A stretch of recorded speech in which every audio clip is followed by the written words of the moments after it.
Sudarlun, pemandangan mengerikan akibat serangan virus corona mengiringi hari-hari rakyat Ekuador selama bulan April 2020.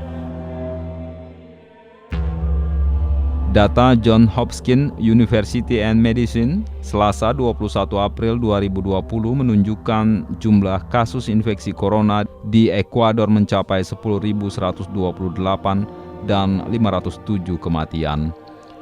Jumlah ini tentunya sangat besar bagi sebuah negara dengan jumlah penduduk hanya 17 juta orang. Jumlah kasus dan kematian ini menjadikan Ekuador sebagai negara Amerika Latin yang paling terpukul dengan serangan COVID-19. Karena kesulitan mencari tempat pengurusan mayat, maka orang-orang memutuskan membungkus mayat sanak saudara yang sudah meninggal dalam plastik dan sprei. Dalam beberapa kasus, mayat-mayat itu dipindahkan keluar rumah karena sudah menebarkan bau busuk.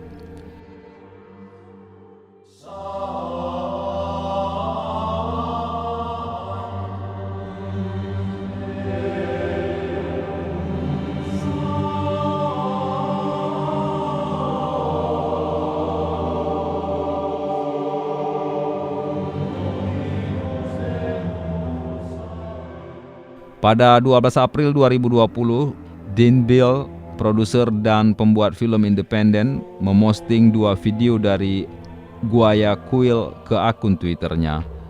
Kedua video itu merekam mayat-mayat yang diletakkan bergelimpangan di pinggir jalan.